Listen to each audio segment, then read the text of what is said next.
Magandang araw po sa inyong lahat. Ako po si Tito Rawi at muling nagbabalik sa inyo ng isang video na maaaring magbukas ng bagong pananaw at panibagong pag-asa. Hindi ako eksperto sa lahat ng bagay pero may ilang bagay akong natutunan sa buhay na gusto kong ibahagi sa inyo. Alam mo ba, sa panahon ngayon, hindi na sapat ang isang trabaho lang. Hindi rin ibig sabihin ang solusyon ay ang pagsugal sa buhay.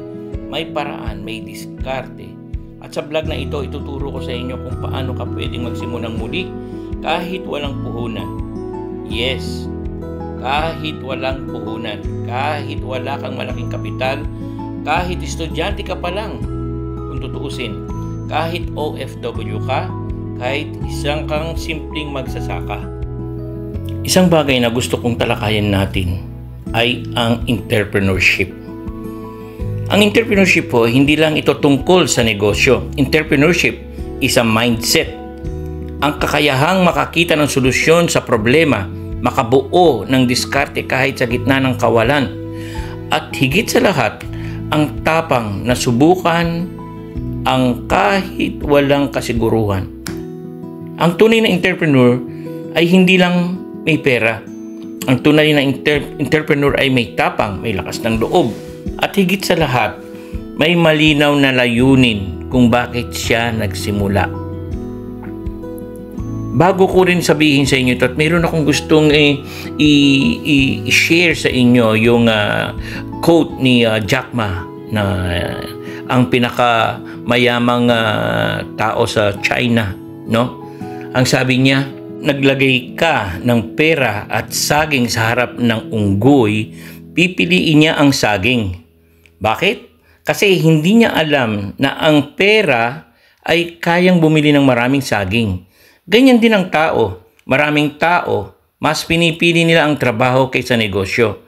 Kasi hindi nila alam na ang negosyo ay may kakayahang magbigay ng mas maraming trabaho, mas malawak na oportunidad, mas malaking kinabukasan, mas malaking kita. Ngayon, sabihin mo nga, bakit kailangan pang maghintay ng limpak-limpak na kapital bago magsimula? Pero kung sabihin ko sa iyo na kahit estudyante ka pa lang, pwede ka nang magsimula kung tutuusin. Magbenta ng digital art, mag-offer ng tutoring online, magluto at magbenta ng snacks, gumawa ng content, no? Gumamit ng AI tools para kumita sa online. Walang maliit o malaki sa negosyo kung ang puhunan mo ay oras, galing at diskarte. Ang mga Gen Z ngayon ay may access sa technology, sa social media, sa AI, sa information. Kung magagamit nila ito ng tama, pwede na silang maging self-starters kahit wala pang diploma. Kung ikaw ay isang empleyado, isang OFW, isang delivery rider, isang magsasaka o kahit simpleng tao lang na naghahanap ng extra income, ito ang panahon mo. Hindi mo kailangan mag-resign pero pwede kang magdagdag ng side hustle or tinatawag din nating sideline, no? Na balang araw ay siya na rin maging pangunahing kita mo. Ayun. Meron akong gustong talakayin bago ko sasabihin sa itong susunod kong points, no? At magkukwento lang ako ng konti. Aaliwin ko kayo sa naging karanasan ko sa Italia. Dumating ako dito na wala akong kakilala, kaibigan, kamag-anak o kahit sino, wala akong kakilala. Nagpunta ako dito ng hindi ko alam kung ano ang aking kahihinatnan. Pero ang sabi sa akin ng mga nadatnan ko dito, wala kang magagawa dito kung hindi tayo ay tawag dito domestic helper. Ako po ay isang civil engineer nung nagpunta ako dito. Ba't sabi ko, wala pong problema sa akin? Ay, lahat naman po ng trabaho kaya kong gawin kung gugustuhin ko. Tapos, sa aking pagninililig sa mga gabing dumadaan, napaka-unfair naman sa akin na ako'y nagpakahirap mag-aral para ako'y matapos at maging civil engineer. Hindi pasintabi po sa ating mga kababayan na nagtatrabaho sila bilang domestic helper. Malaki po ang respeto ko sa kanila.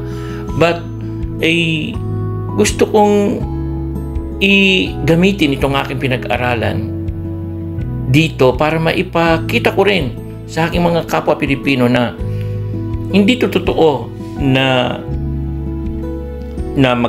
kung magpupunta ka sa Italia ay magtatrabaho ka sa ganitong sektor lang, na imbes ay pwede mo rin gawin.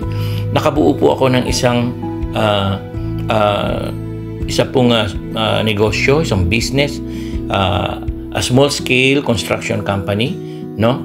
At bilang entrepreneur, ako po ay umabante hanggang 4 na dekada hanggang ngayon. Now, ang ano po namin is ang unang pangalan ng aking negosyo is etc. Ngayon po ang pangalan niya ay Factotum Plus. Ang ibig pong sabihin ng Factotum is Jack of all trades. Bakit po? Dahil ang trabaho po namin is from A to Z. No? Meron kaming electrical, plumbing, etc., masonry, lahat ng handyman. So, hindi kami nawalan ng trabaho. Kapag walang trabaho sa electrical, mayroon sa plumbing. Pag walang trabaho sa plumbing at saka sa electrical, mayroon sa masonry, etc., and so on and so forth. Ito po ang gusto kong sabihin sa inyo. Na kung marunong kang mag-welding, marunong kang magtubero, may alam ka sa electrical, kahit mawalan ka ng kliyente sa isa, may backup ka pa sa dalawa. Ito ang gusto kong i-imply dito sa video na to. Na gusto kong matuto ang isang Pilipino, lalo na kung skilled worker siya, hindi lang naman mga skilled. Basta't sa larangan ng isang pagnenegosyo, gumamit tayo ng 3 trabaho.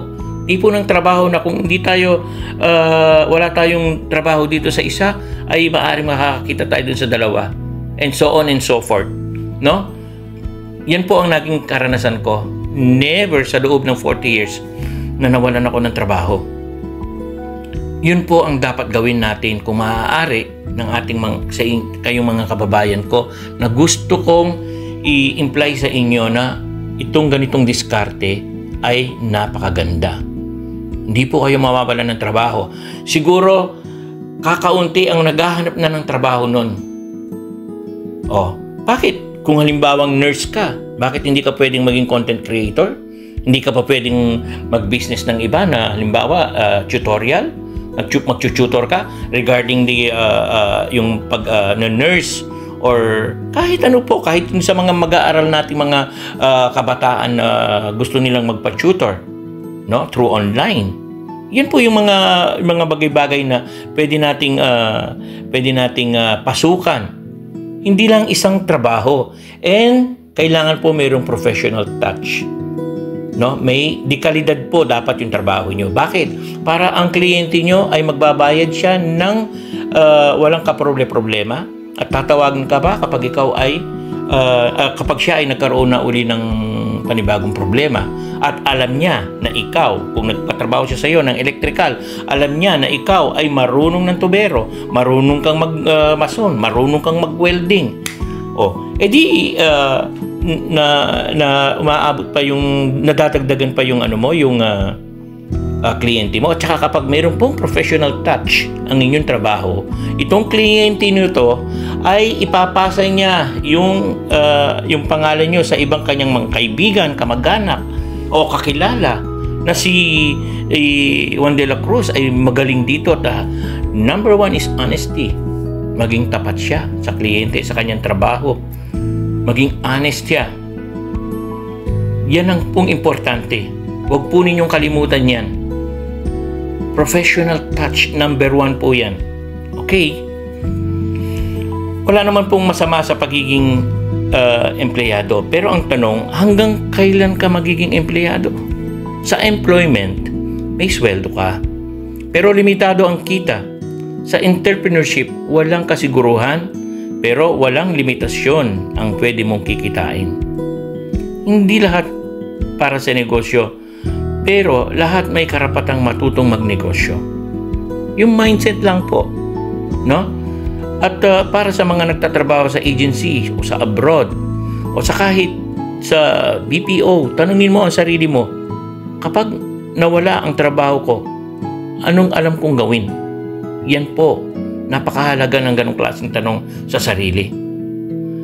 Habang bata ka pa, habang malakas ka pa, matutong mag-invest sa skills. Mag-aral. Hindi po mahirap gawin yan. Hindi po mahirap gawin yan.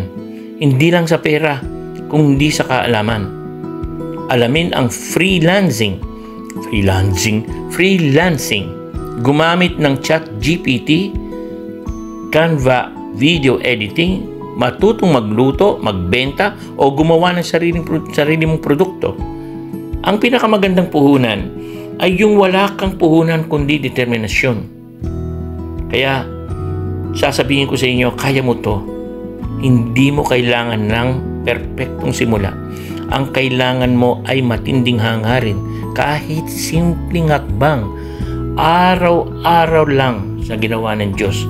Basta tuloy-tuloy, makakarating ka rin sa dulo. Mga kaibigan, mga kababayan, ako po si Tito Rawi, hindi perpekto.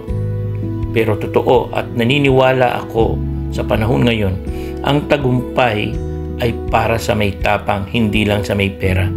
Baguhin mo ang iyong layunin, palitan ang iyong pananaw, at sabayan mo ang lakas ng loob.